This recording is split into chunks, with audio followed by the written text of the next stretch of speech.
Welcome, everyone, to Elevating Enterprise, the podcast that gives you a 100,000-foot view of success and the elevator access to get there. Today, I am so excited because I have one of my good friends, a thriving entrepreneur. She's just a shining light, Colette, the canning queen. Welcome to the show. Thank you for having me. I'm so excited to be here. Oh, I'm so happy that you are here. Can you start off by giving us your elevator pitch? Oh my gosh, you're going to get right into it, huh? Yes, let's go. Okay, so I am Colette, as you mentioned, aka the Canning Queen. I am founder of Canning with Colette, which is a small business that I created to empower individuals and their families to develop food security using what's called the canning method. I love that. So tell us a little bit about you. Like, who was Colette before you became the canning queen? Oh my gosh. So before I became the canning queen, I was just a queen in search of an adjective to put with it, looking for some purpose behind being a queen. I believe that all women are queens in search of a queendom. And so at that time, I was, recently divorced. I still had 2 teenagers at home. Just kind of searching for purpose and self-improvement in my life. And around that time is when I learned the skill of canning around 2016. Okay, so in 2016, you learned the skill. I mean, did you just come across a YouTube channel? Like, how did this happen? I know. So actually, as a result of me being a member of the Nation of Islam, the Muslim women and girls have a variety of training units. And one of them is how to cook. And so around that time, we were in our how to cook class and canning was the subject. And so we had a complete full curriculum on home canning that went on for several months. Everything from food safety, kitchen safety, a plethora variety of recipes that we learned to make, everything from jelly all the way up to full soups and meals. And so that was actually how I learned. Well, why do you feel called to teach other people this skill? Yeah, so I believe that canning is an essential skill that we've gotten away from just really over the last 1 to 2 generations. It was something that was common in the household. And so I'm just trying to bring that back to our community. It is, definitely a need. It helps bring overall food security in general. I remember hearing stories from my mother talking about, how her mom, my grandmother, was a canner and that they never went to the store for it. She doesn't even have a memory really of going to the store for much, that they would just kind of go in the basement and get whatever. And so that was a common thing. And I hear now that I'm out and about in the community, I hear people say that same exact thing. Oh my God, wow, I haven't seen this in a while. Oh my God, I remember this. We never went to the store. We always went. And I'm hearing this from a lot of people, of course, from a certain age range. And so I'm seeing that there's just this gap in a generation, no more than 2 generational gap. And I'm just kind of trying to bridge that gap and bring back that essential skill. What does food security mean to you? So food security really means life security. It is just an overall life security. So I believe that if we are not securing food and we are solely relying on outside resources to feed us, then we really do not have freedom. It's just kind of we're living like hand to mouth type of thing. And so that's where home canning comes into play. It gives you that sense of independence and security. Wow. So how much money could a family potentially save through canning? Yeah, you have to learn and practice the skill. So it needs to be ongoing, so whatever that looks like for you. So with consistency and dedication, you can potentially save thousands on your grocery bill over time. I know that I do. Wow. And that shows up in a variety of ways. Maybe you ever been to a store and you see a sale on produce? Maybe it's buy one, get 2 free, and you're like, I can afford it, but it will go bad before I would ever eat it. Absolutely. We go to the farmer's market and we're overwhelmed. We buy all this stuff and most of it goes bad before we ever use it. Right. So this is where we can take advantage of when food is maybe on sale, it's at an affordable price, it's in season. We take that and then we can it, and we're kind of getting ahead of inflation a little bit. So maybe you bought carrots that were 20 cents a pound. They were on sale. You canned up 50 jars of it. You're eating on those carrots throughout the year as the price of carrots continues to go up. So I know you're going to give us a demonstration a little bit later on in the show, but like for carrots example, right? Now they're sitting in like this juice or something. Like, are they soggy? Like, this is where my mind goes. Like, what if, how does that taste? Like, how does this translate? Do you get the crunch back? Like, tell me a little bit about that. Good question. So every food is different.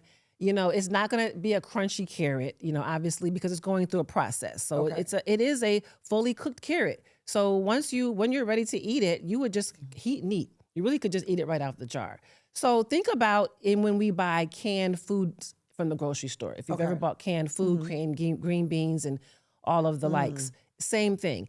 Corn, green beans, peas, all of those things can be canned, but of course we know that it's not that same consistency of when it was just freshly harvested.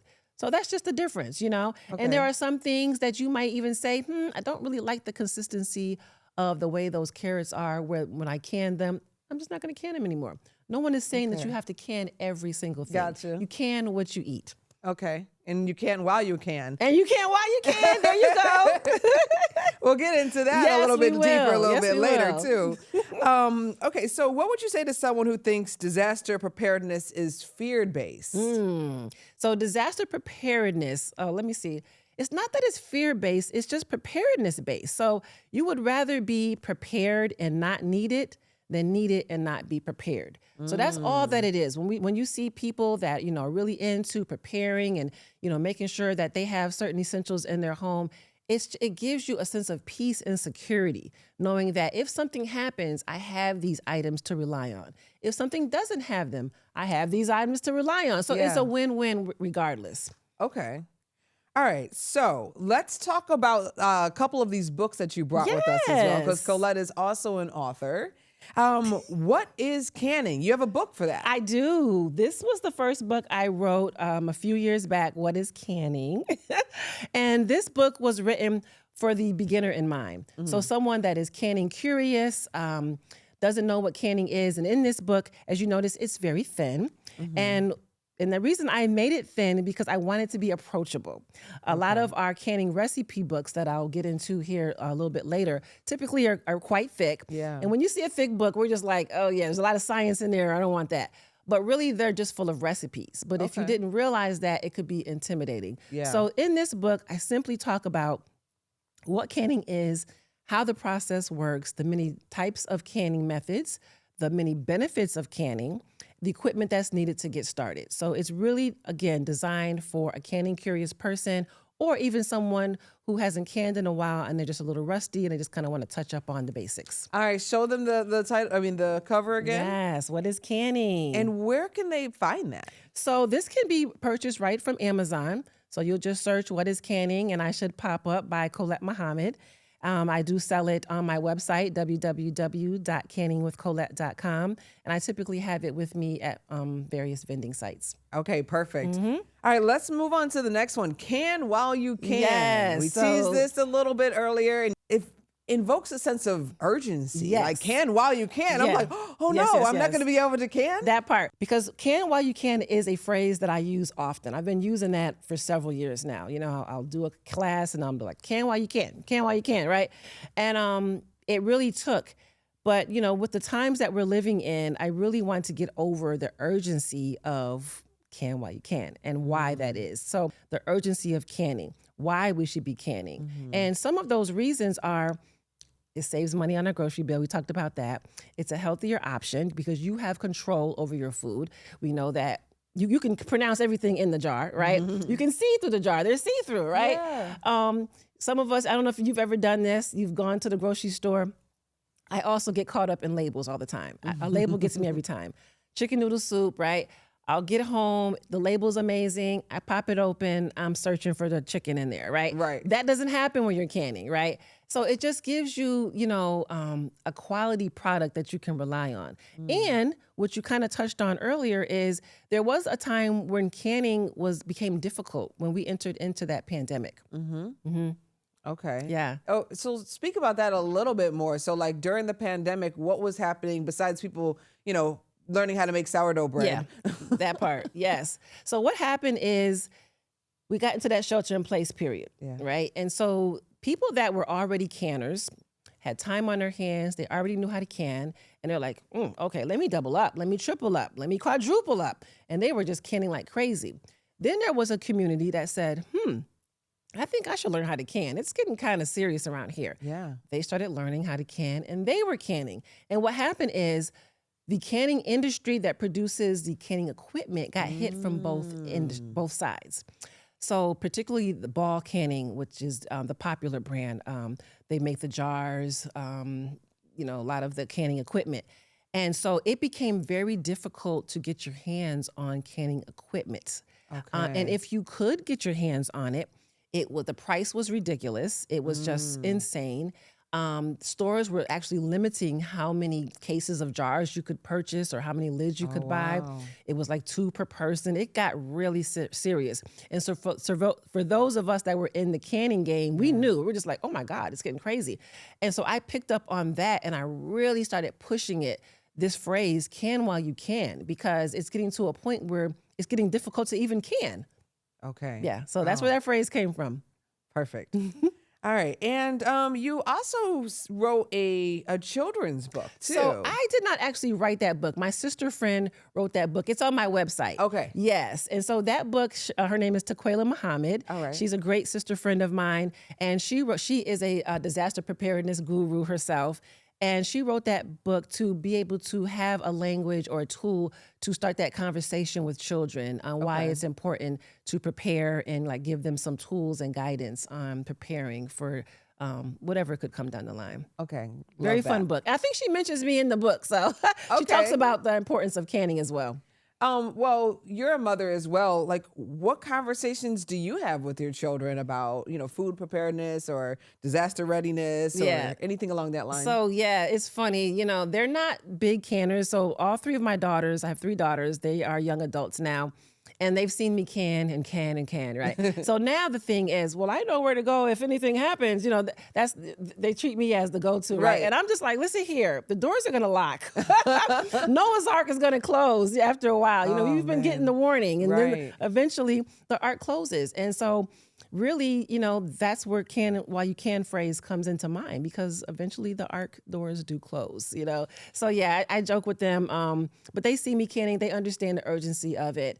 And, they do what they can, they may not can as much as I would like them to do, but they do at least. And there's also ways that you can preserve food in your home. If you're not a canner, you can go to the grocery store. Yeah. Buy those non-perishable items and stock, accordingly. Okay. Yeah. All right. Lightning round. Yeah. All right. Fill in the blank. Canning is fun. Food security means life. Every family should know how to preserve their food using the home canning method. Love that. The biggest canning myth is? The biggest canning myth is that it's hard and scary, and it's not. My favorite thing to can is? My favorite thing to can, believe it or not, is jam. And of course, you would believe that. I would believe that. Jam. And the second one, navy bean soup. Navy bean soup? Navy bean soup. Okay. Yes. All right. Continuing on, my dream workshop client is? My dream workshop client is a community member who is concerned about the quality of their food and overall food security. That is my dream client. Yeah. I'm always looking for individuals and organizations who would like me to come in and bring this education to them to just kind of teach the basics of what canning is and how they can benefit. So my dream client is just someone who kind of has the light bulb on and is just trying to find a way to, just secure themselves a little bit better. What question do you wish people would ask you about canning, but no one ever asks? That is a hard one. People never ask me. They never, they ask me so many questions now. They never ask me, they never ask me what's the worst thing I've ever canned. There it is. Thing. There we go. What's the worst thing I've ever canned or what I would never can again? And allow me to ask you that question. Yes, ask me that question. What's something that you have canned that you would never can again? Asparagus. Really? Is it because of the smell? No, it just didn't texture. We talked about that earlier. Yeah. And so, typically I'm a type of, and again, this is me personally, I would, when I think of asparagus, I'm thinking of a nice grilled asparagus. But of course, the canning process is going to soften it. So if you're someone that wouldn't mind using that in kind of a soup maybe, or you don't mind that softer texture, that's fine. I didn't care for it. It was just the stringy sogginess of it was a turnoff. But that's the one thing that I would never can again. All right. Well, in the next segment of Elevating Enterprise, Colette is actually going to show us what to do with all of this equipment up here and maybe inspire you to start your canning journey. Jazzcast Pros. And we are back here at Elevating Enterprise, and as you can see, we have elevated the set a little bit. Colette, the canning queen, and of course, your host, Jazzy T. So let's talk about some canning myths that people might have, and maybe you can bust those for me.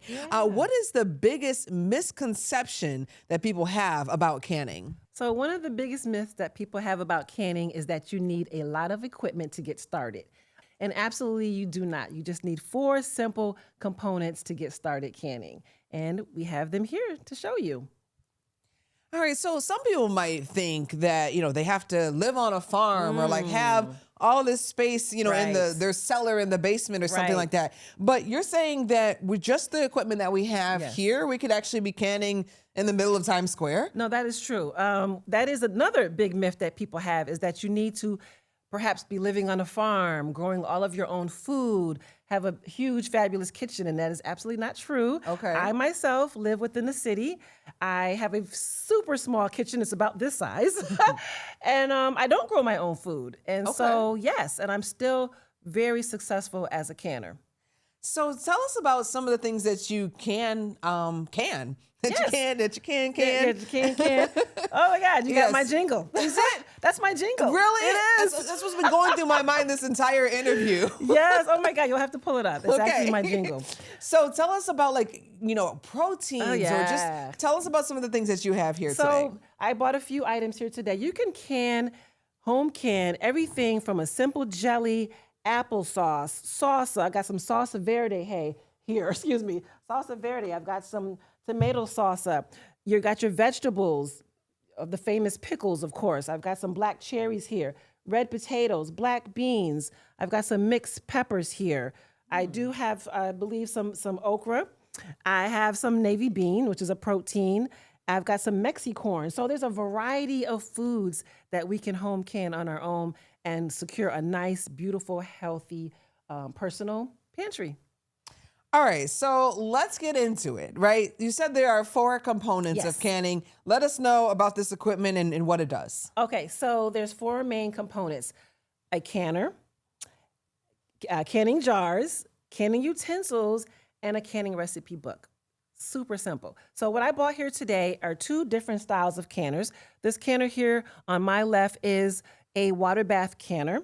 And if you look very closely, you will see that it is a huge pot. That's all it is, right? And most of us already have a huge pot in our home. Yeah. It will have typically a rack in the bottom. That rack is just there to prevent your jars from sitting right at the bottom of the bottom there, and you don't want to. It may cause them to crack. Yeah, and it's just I don't know. Could this thing get taken out?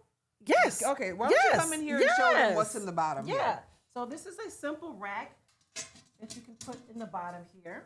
And that's it. And the jars kind of place on here. Okay. And that just prevents them from sitting directly on the bottom. Okay. And of course, what would happen, well, not of course, you don't know, but with this method, we're going to be canning what's called high acid foods. Your high acid foods are going to be things that fall on your pH acidity scale at 4.6 or below. It's a little techy. How would I know that? And I'm glad you said that. And so to break that down, you don't need to even remember that. It's going to be foods like your fruits, apples, plums, oranges, peaches, or something that has been pickled. So all of those types of foods can be canned using a simple water bath, or even they call it a boiling method. And what happens is we fill this up almost all the way full with water. And once we have our, whatever the food is that we're going to be making, we have our lid on there, and we're going to place this inside of the canner. And typically it's hot, so we use what's called a jar lifter. So after the recipe is made and we have, ladled the food into our jar, we would lift it like so with our jar lifter so as not to burn ourselves. And I'll step over here real quick. And we're gonna pretend that this is full of water. Hot water, right? Hot water. Okay. Yep. And we'll place that in there. Make sure that the water comes above the jar. We'll put the lid back on. We'll crank that heat up to high and bring that to a rolling boil. Once it comes Do I put the lid back on? put that lid back okay, on. because we don't want and we'll put boiling as many water. as we can in there. We're gonna fill this thing up. Oh. So it will be filled with about maybe I think I can get about 18 jars in there. Wow, and they could be different foods in there.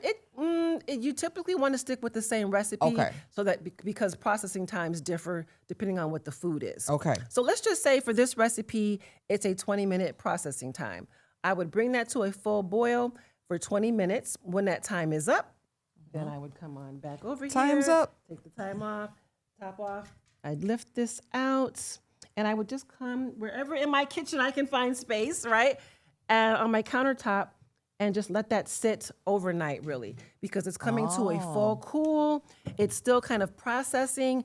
Air is being released.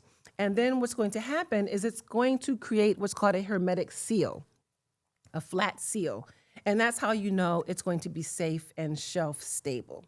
Okay, so So you what put happens- that Yep. on the counter. You don't put it in the refrigerator. No, not in the refrigerator. We're gonna put it on the counter like a little cloth or something and let it continue to cool. And we're hoping to achieve what's called a hermetic seal, which is like a flat seal. And that's how we know that it's safe and that we can now store it away. So what happens if it is a little bubbled? I'm glad you said that. So I do have an example of, for example, here's an empty jar. You see that bubble that you talked about? Yeah. See, I popped it. It's so satisfying, though. Yeah. So that would be your dead giveaway that this did not seal.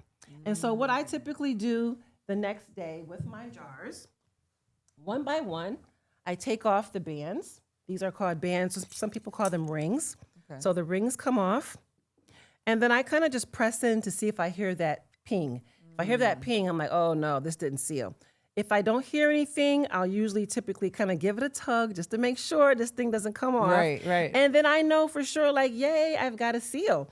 And then I will just kind of date it so that I know when I made it. And maybe I might even write on what it is, even though I can see through it. But I might want to say spicy salsa, or I might want to say mild, and I'll just write that on there. And I can store this away for a minimum of 18 months or even longer. Wow. Without refrigeration.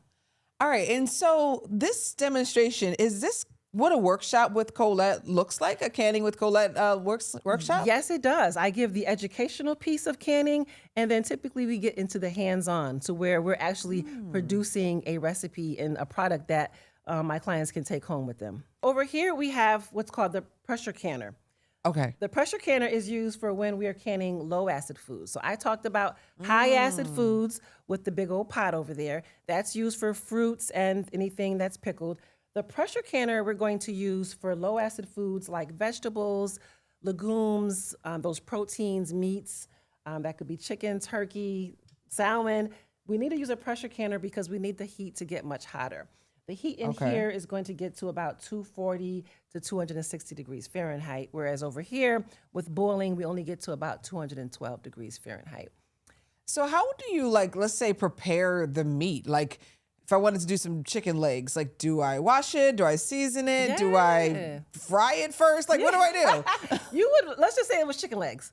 It's so super easy. I don't eat meat, so I don't have any demonstration of the meats, but they are cannable. I have canned them. You would literally, if you wanted to season them, you could, or you could season them after. Give them a little bit of season, pop those legs into those. Probably I would use a larger jar so they could fit in there. I think you can fit about 4 legs in a jar. Okay. And you would pressure can them. And you don't need to pre-cook it because it's actually cooking in here while it's canning as well. Okay. So yeah. Okay, we can awesome. get And that then done. you just apply your barbecue sauce and stuff after? After, Oh, yes. okay. You can apply it after. Yeah, and you can make a variety of recipes with various meats, Cajun style, whatever it is that you like. Okay. Yeah. So this is one option. We talked about canners. The next equipment that we're going to need is some simple utensils. And so those simple utensils, we're familiar with some things like mashers and whisk and tongs, but particularly what we want to make sure that we have is our jar lifter, which keeps us from burning our hands. We want to have our funnel, which helps control the food as it goes into the jar. And then we also want to make sure we have what's called a headspace ruler. and a debubbler. It serves as two things. This helps remove air pockets out of the food, and these little notches here help us measure the open space that we find on the top of our food. Various recipes will call for different headspace, so this is very, very important to help ensure that we have the right headspace. So are there is that a ruler per se? Or Per se. does it have Every a little notch? Every notch represents a quarter inch. Okay. So if your recipe says leave a full 1 inch of headspace, then I would use this top one. If they said just use half, then I would use this one in the middle. So yeah, they're just quarter inch. Perfect. So we've got canners, we've got utensils, and then we're going to need jars. So your canning jars come in a variety of sizes from 4 ounces all the way up to quart size. One thing you want to be careful about is to make sure that you're not getting your jars from just a craft store. You want to make sure that they're actually canning mason jars. Okay. Yes, and you can purchase those from like a Walmart, a Target, things of that nature. Awesome. Gotcha. All right. All right, the fourth one is a trusty canning recipe book. You can see mine is quite used. Again, remember I talked about how thick they tend to be, but it's just full of recipes. The education piece is really in the first maybe 10 pages, and after that, the rest is all recipes. These books are important because every recipe in here has been tested to be safe. Okay, they've been tried and tested to be safe.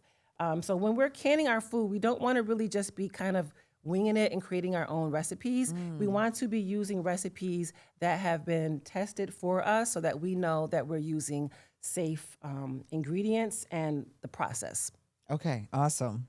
And that's it. 4 things: a canner, utensils, jars, and a trusty canning recipe book. I love that. All right, so let's go into the product that you're most well known for. Actually turned into a side business of its own. Yes. And we recently rebranded it as the Canning Queen. Canning Queen. Your jams. Yes. So let's see. I have a blueberry one here. Yes. Do you want to Sure, hold we that got some one? Blueberry. Yes, and then Very Berry, for which I believe is the best seller. So I'm going to let you hold this with your mannequin. Yes, I'll hold your this mannequin one. hands. I'll hold this. And then we've got a few. We've got my sensational strawberry, But yeah, so these just happen they grew out of the business of educating people on how to can. Right. What would happen is I would create a lot of content on social media where I'm making all kinds of food, and sometimes I'd be making jam. And people were constantly inboxing me, how much for a jar? Do you sell that? Can you sell that? Yeah. And I would always say, no, I'm teaching you how to do this. I want you to do this. I want you to do I want it. you to do this. And I'd be like, I don't want to do it. And they would say, I don't want to do it. And so I really resisted for a couple years. And then one day I just said, let me just try this out. I'll try the farmer's market and just see what happens. And it kind of took off. All right, so what makes your jams different from, what I could just buy at the grocery store? Yeah, so my jams are currently homemade. They're made in small batches. The majority of my jams are low sugar jams. So I try to come away from the high sugar content that you find in most store-bought jams. And they're delicious. They're absolutely delicious. Why was it important for you to have a low sugar option? So what I noticed when I was vending at various sites, people would come by and I could tell that they really wanted to support me, and they would say, oh my gosh, my diabetes, or I really got to cut down on sugar. And I heard that, I would say probably 1 out of every 4 to 6 customers, it's really interesting, would mention that they were either pre-diabetic or either full diabetic. And so what happened is that one fall, I said, you know what, I'm going to take this time to tweak my recipe and come up with a lower sugar content jam. And that's what I did. And it has taken off. So you did mention that you do some vending. Do you want to take this opportunity to tell them, where they can find the Canning Queen this summer? So every Tuesday, I am vending at the Westside Farmers Market, located at 831 Genesee Street in the parking lot of St. Monica's Church. I'm there every Tuesday from 4 to 7 p.m., and that runs all the way through October. And that's one of my favorite markets to be. Every now and then you may catch me downtown at the public market on a Saturday. And I also vend at various pop-up festivals and community events as well. Awesome. So it is vending season. And so I know you mentioned a couple of the farmers markets that you'll be at this summer. But also sometimes this work takes you out of state. You mentioned to me a homestead event. What is that? Yes, I've been called into a few different states. Atlanta, have been invited back about 3 times to offer this education at a homesteading conference. I've also traveled to Connecticut. I've been invited out to Ohio, where I just bring this education of home canning. So oftentimes there are people that are farming and growing their own food, but they don't really have the time to offer that education piece. So they will typically invite me to come in and give that information to their audience. And is that something you enjoy doing if somebody's watching this right now? Absolutely love doing it. If you have a homestead or organization or a small farm, I'm always available to bring this education of home canning. Awesome. All right. So the Canning Queen, you got the website. You have her information. Yes. You can find her on Facebook as well. Yes. Thank you so much for educating for having me. I love it. I'm definitely going to take one of those jars home with me. Yes, yes, yes. And who knows? Maybe I'll try one of these. I got to come to a jam session first. You do. And I am having one coming up in July. July 26th at 3 p.m. at the Woman of Color International store. I'll be hosting a full out canning demonstration. I love that. You are welcome to attend. I love that. All right, well, thank you so much for tuning in to Elevating Enterprise. And remember that success isn't overnight, it's strategic.